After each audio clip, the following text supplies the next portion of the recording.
Good morning বন্ধুরা, কেমন আছেন সবাই? আশা করছি সবাই খুব ভালো আছেন। টুকুর স্বপ্ন পূরণে সবাইকে স্বাগত জানিয়ে আজকের ব্লগটা স্টার্ট করছি। আশা করছি তোমাদের ভালো লাগবে। আজ হলো বৃহস্পতিবার আর এখন বাজে সকাল 9:30। আজ এখন থেকেই ব্লগটা শুরু করলাম। আজকে সকালবেলা উঠেই কাচাকাচিতে প্রথমে মন দিয়েছি। কিছুদিন ধরে এত পরিমাণ মেঘলা বৃষ্টি এই সমস্ত হচ্ছিল, একটুও রোদের দেখা পাচ্ছিলাম না। আজকে মনে হচ্ছে রোদটা হবে, তো সেই জন্যই সকালবেলা উঠেই আগে কাচাকাচিগুলো করে নিচ্ছি। কারণ অনেকগুলো কাচার আছে, কিছুটা কেচে আজকেই যে এখন মেলতে এসেছি ছাদে। আবার যদি রোদ দেখি যদি বেশি রোদ করে তাহলে আবার কিছুটা আছে, তখন এসে কেচে দিয়ে আবার মেলে দিয়ে যাব। আর ছাদ থেকে নামতেই দেখি মা এই যে বাগান থেকে সব তুলে নিয়ে এসছে। ওলকপি 3টে তুলে নিয়ে এসছে, 3টেতেই আমাদের হয়ে যাবে। আর এই দিকে মূলো শাক আর লোটে শাক তুলে নিয়ে এসছে ভাজা করার জন্য।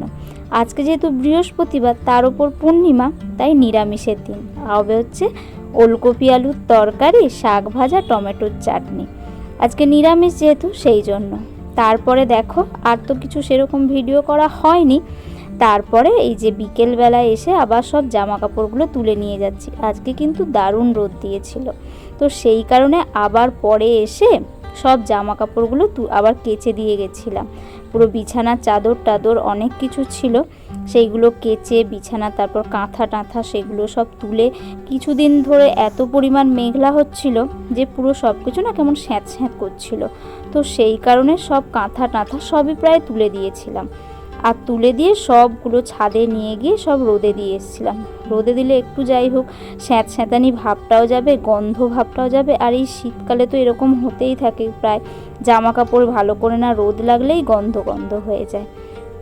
তো সেই কারণেই সব বিছানা সব নিয়ে এসে এই যে সব গুছাতে শুরু করেছি বিকেলবেলা। তার আগে পুচুকে পড়তে দিয়ে এসেছি, বিকেল 4টের সময় পড়তে দিয়ে এসেছি। পড়তে দিয়ে আসার পর এসে ওই যে জামা কাপড়গুলো সব ছাদ থেকে তুলে তারপর বিছানার চাদর সব আবার পরিপাটি করে পেতে টেতে দিয়ে তারপরে এরকম সব কাজবাজ করতে করতে প্রায় বেজে গেছিলো বিকেল 5টা মতো। কারণ ওকে দিয়ে এসে তারপর আবার নিয়ে এসে এগুলো সব গুছিয়ে টুছিয়ে সব আবার ঠিকঠাক করে রাখতে। আর বিছানাটা অগোছালো হয়ে থাকলে ঘরটা কিন্তু একদমই ভালো লাগে না দেখতে। তাই সবার আগে বিছানাটাই সাফ করছি, পরিষ্কার করে সব কিছু রেখে দিচ্ছি। আর যেহেতু কিছুদিন যাবৎ ওই রকম হয়েছিল না, তাই প্রচুর জামাও পড়েছিল অনেক। আর যেহেতু শীতকাল, ধুলো ময়লার পরিমাণটাও বেশি, সেই জন্য একটুখানি খেললে যেটা আজকে পরানো হয় সেটা আর কালকে পরানো যায় না। তাই জামা কাপড়ও অনেক পরিমাণ জমে গেছিলো, তো সেইগুলো কেচে দিয়েছিলাম সকালবেলা। তো সেইগুলো সব তুলে নিয়ে এসে এই যে ওর জন্য এই যে ঝাঁকাটার মধ্যে সব ওর জামা কাপড়গুলো রাখি, তাই সব কিছু জামা কাপড়গুলো রেখে দিয়ে তারপরে এইবারে আজকে সব গামছাগুলো গরম জল করে সব কেচে দিয়েছিলাম। দিয়ে আমাদের যেই জামা কাপড়গুলো ছিল সেইগুলো সব ভালো করে পাট করে রেখে দিয়েছি। তো তারপরে এইবারে ওই সব করে দিয়ে সন্ধে প্রায় হয়ে এসেছিলো। আর সন্ধ্যের সময় তো আমি বেরোই না, সন্ধ্যের সময় মা না হলে বাবা যে কোনো একজন গিয়ে পুচুকে গিয়ে নিয়ে আসতে যায়। আর এই যে সন্ধ্যের আগে হচ্ছে গিয়ে আমি সব কিছু রেখে দিয়ে পুরো ঘরটর ভালো করে ঝাঁট দিয়ে আমার বিকেলবেলার কাজ বলতে এইগুলোই হচ্ছে গিয়ে বিকেলবেলা আমি প্রায় করে থাকি। যেমন প্রত্যেকটা ঘরেই থাকে, সমস্ত কাচাকাচি করে সব পরিষ্কার করে সব কিছু গুছিয়ে রেখে ঘরটর ঝাঁট দিয়ে সন্ধে দেওয়া। সন্ধেটা আমাকে দিতে হয় না, মাই দেয় প্রত্যেক দিন মন্দিরে সন্ধে। আর ঘরে আর মন্দিরে দুটোতেই মাই দেয় সন্ধে, আমাকে দিতে হয় না। তাই এইগুলো সব করে টোরে তারপরে পুচুর জন্য আবার পুচু যেহেতু 6টার সময় পড়তে দিয়ে চলে আসবে, তাই আবার ওর জন্য কিছু তো একটা খাবারের ব্যবস্থা করতে হবে। তো সেই কারণে ঘরটরগুলো ঝাঁট দিয়ে, আর ঘরটা না অগোছালো হয়ে থাকলেও বেশ ভালো লাগে না। সব জামা কাপড় হয়তো রোজ দিন গুছিয়ে নিলে কাজও কম হয়, আর হচ্ছে গিয়ে তোমার দেখতেও ভালো লাগে। আর যেহেতু ছোট বাচ্চার ঘর না, তুমি এক্ষুনি গুছিয়ে রাখবে তো এক্ষুনি আবার অগোছালো হয়ে যাবে। আর এই অবস্থাতে সত্যি সেই রকমভাবে গুছিয়ে সবসময় গোছানোটাও আমার দ্বারা সম্ভব হয় না। তো তারপরে এই যে দেখতে পাচ্ছ এইখানটাতে টুলটা, সবুজ রঙের যে টুলটা, ওই টুলটা হচ্ছে গিয়ে পুচু নিয়ে এসছে মামদের ঘর থেকে। কারণ ওর বেসিনে দাঁড়িয়ে ব্রাশ করতে একটু অসুবিধা হয়, মানে ভালো করে মুখটা বেসিন অবধি যায় না। তো সেই জন্য ওইটা মামদের ঘর থেকে নিয়ে এসছে। নিয়ে মামকে বলে যে ওইটার উপরে উঠে আমি ব্রাশ করব। তো ওইটা ওই জন্য নিয়ে এসছে। দিয়ে এই যে পুরো রান্নাঘর আর ওইগুলো সব কিছু ঝাঁট দিয়ে, ঝাঁট দিতে প্রায় ঘর, বারান্দা আর এদিকে বাথরুম, রান্নাঘরের সামনে পুরোটা ঝাঁট দিতে প্রায় আধ ঘন্টা মতো সময় লেগে যায়, আর মুছতে তো আরও বেশি।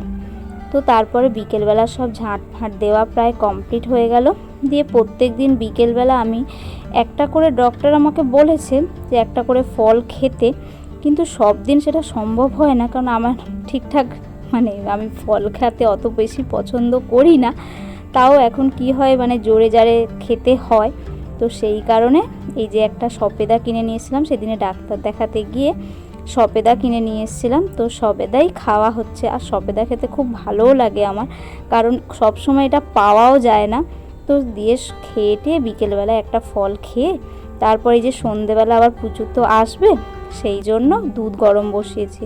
ও একটু দুধ হরলিক্স করে খাইয়ে তারপর ওকে নিয়ে আবার পড়তে বসতে হবে। তো সেই জন্য দুধ গরম করে ওকে দুধটা ওই যে মানে ও হরলিক্স খায় না, পেডিয়াশিওর খাওয়াই এখন। আগে অন্য খাবারগুলো খেত, যখন একটু ছোট ছিল তখন ন্যানপ্রো, সেরোলাক্স এইগুলো সব খাইয়েছি। এখন পেডিয়াশিওরটা খাওয়াই। পেডিয়াশিওরটা যেহেতু ভালো, সেই জন্য এখন পেডিয়াশিওরটাই খাওয়াই। তো তারপরে এই যে পেডিয়াশিওরটা গুলে ওকে খাওয়ানোর ভিডিওটা আর করা হয়নি, কারণ খাওয়ানোর সময় একটা বদ অভ্যেস, তোমরা জানো যারা আমার ভিডিও দেখো, বদ অভ্যেস যে ফোন ছাড়া কিন্তু ও খায় না। তো সেই জন্য যেহেতু একটাই ফোন, তো সেই জন্য আর ভিডিও কিন্তু করা হয়নি। দিয়ে ওকে খাইয়ে দিলাম, খাইয়ে টাইয়ে দিয়ে এই যে দেখো আমাদের মন্দিরে হচ্ছে কি, যেহেতু আজ পূর্ণিমা বলেছি, তো প্রত্যেক পূর্ণিমাতে কিন্তু কীর্তন দল আসে, প্রত্যেকটা বাড়িতেই যায়, গ্রামের প্রত্যেকটা বাড়িতে গিয়ে কীর্তন করে। তো এই যে কীর্তন দল এসছে, কীর্তন করছে। দিয়ে তারপরে তো চলো দেখো কীর্তনটা কেমন হয়, ওরা সব কীর্তন করুক।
এই যে কীর্তন দল কীর্তন করে চলে গেল, আর পুচুরও দেখা প্রায় কমপ্লিট হয়ে গেল কীর্তন দল দিয়ে। আমি আর পুচু মিলে এই যে পড়তে বসেছি। এইবার ওকে পড়ানো হচ্ছে, সব টিউশনিতে অনেকগুলো করে হোমওয়ার্ক দেয়, তো সেইগুলো এখন যেহেতু স্কুলে যায় না সেরকম, এপ্রিল মাস থেকে ক্লাস শুরু হবে, তো এই যে হোমওয়ার্ক করতে বসানো হয়েছে। তো চলো আজকের ভিডিও এইখান অবধি। আবার যদি ভিডিওটা যদি ভালো লাগে অবশ্যই কিন্তু লাইক, শেয়ার, কমেন্ট করে দিও, আর চ্যানেলটাকে সাবস্ক্রাইব করে পাশে থেকো। চলো আজকের মতো এই পর্যন্তই, টাটা।